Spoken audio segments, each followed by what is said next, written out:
Sports Show now. We're talking the World Game footy. World Game. We've moved away from AFL footy, mate, to the World Game Good. footy. FK Beograd. We've got the Prez, we've got the coach, got the captain, Joshua Smith, Josh Mori and Andrew Popovich join us.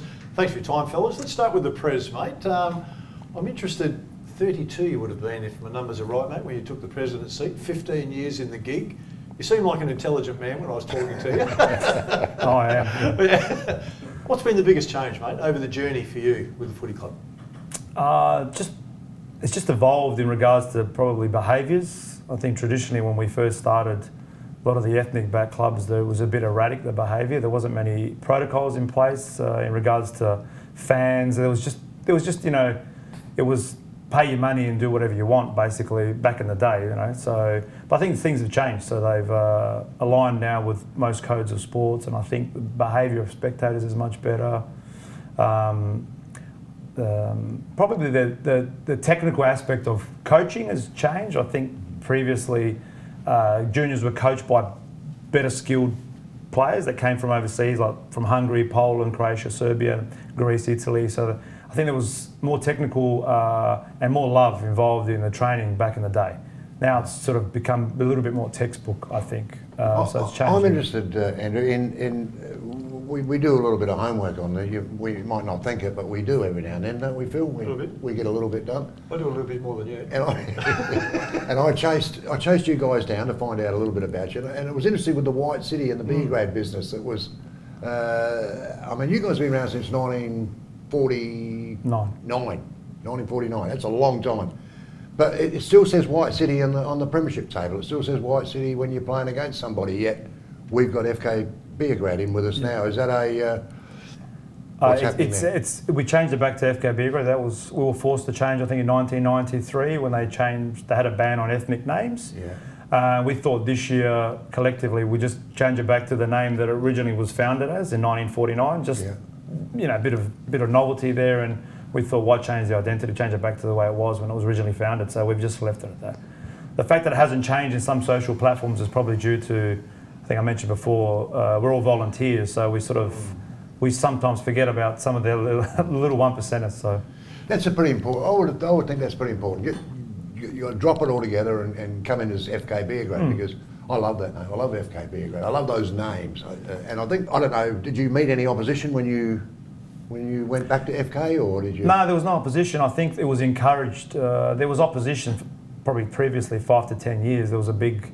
Yeah. I think they feel like if it's an ethnic-based club that it promotes violence, which is not the case really. It's usually alcohol-fueled behaviour that promotes violence. It's got nothing to do with people's backgrounds. But that we just thought we'd change it. So in the last year or two, the FFA sort of encouraged clubs to go back. So I think you found Sydney City changed back to Hakoah, which was the Frank Lowy club, the Jewish club back in Sydney. So they changed. There's a few clubs that have changed back to their roots. I think LA City is LA City. I'm not sure if they've changed to Juventus, but I think West Adelaide's back to West Adelaide Hellas, not West Adelaide Sharks. So it's just, I think deep down as generations continue, your grandparents pass away and vice versa. You sort of, that's the link to your heritage, I think. So that's why I think it's important to keep. It's very important. Hey, let's talk about the team, Josh. You came back, I guess, last part of last season, sort of in the assistant coach's role, first time in the head coach's role. How have you found the season? Look, it's been great. I think I keep saying it. The platform that Damien Mori put in at the club for me was great. So I came back and I was with him for about 10 games last year. Got to know, I guess, the core playing group, the guys, the way the club runs, and I guess was able to bring in the types of players that we wanted to play the style of football that we want to do moving forward. And I think it's been a challenge. I think with any time with a new squad, it takes time. But I think the signs are there. I think we've had some good results kind of early, and we've had some challenges as well. But we're heading in the right direction. Well, you're with the Central Coast Mariners, and then you come back and you just touched on Damien had his style that he put in. So you've got a style that you're working with, and then you've got your own flavour. How long do you reckon as a coach it takes for you to bring in the style that the players understand? Look, I think at the end of the day, being a young coach, you align yourself with with head coaches, that are similar in philosophy and similar in style of play. And I think the reason for me to come back as well was to go and work with Damien because I think he's the person that I probably connected the most with, you know what I mean, in my journey in football as an assistant so far. And so to be honest, I don't think the style of play has changed too much. I think it's just it's bringing in, you know, new players to understand, you know, the culture and what we're trying to achieve, you know, as a whole club, not just about the first team. So that's something that we're trying to build. But you know, it's definitely been easier, you know, having, you know, come in with Damien previously and now being able to put my own spin on it. It's a whole new coaching structure you've got there. It's a you're new, new assistant coach now, new goalkeeping coach as well. How difficult is that to have it? The great thing about, I think, you know, having the assistant come in, you know, he's been a former captain of the club. You know, he's a similar age to me. He's played, you know, a lot of senior games there. He's from, you know, he's a Serbian boy through and through. That's definitely helped, you know, I mean, a lot, you know. You know, so I think it's not as bad as it seems. You know, we've been able to keep majority of the staff, but yeah, I think the assistant coach is always a crucial one. And to be honest, I think he fits really well with what we do. Are they your people? Are they my people? Yeah. They're always my people. Okay. Well, when I say that, did you bring them in? Did you have something to do with bringing them in? You know what's funny? Adelaide's such a small place. You know, I grew up in Sydney, and you know, coming here, I'd met Andrej Žaković multiple times. You know, before the club actually recommended him to me. You know, so it's you know, for me it was, I jumped at it. You know what I mean, to get him involved, and it's been good. I've been really happy. Okay. So, mate, the key to being successful is the captain has to buy in, mate. So, Josh, leading goal kicker last year too, if you don't mind. So, well, his dad was Damien. Yes. Well, he picked a few himself, didn't he? Really. So there might be a bit of in the genes there, Phil. No, well, Josh is better. Does that debate go on, mate? I'm sure that goes on at home, doesn't it, from time to time, mate? We try to keep football out of the house. And mate, for you, mate, new coach comes in, and for you off the back of a terrific year for yourself, how have you found the transition this year? I've known Josh since I was young, since I was probably 16, 17, back in the Adelaide City days when I first started my first team journey. So he was assistant with Dad back at Adelaide City. So the transition's been really seamless. I have a lot of respect for Josh, and that's what made me really come back to the club. After last year having a little bit of a spell with United, so that was the main pull for me to come back to this club, as well as loving the club so much as well. Well, mate, draw last weekend against Croydon, West Adelaide this weekend. What are we expecting?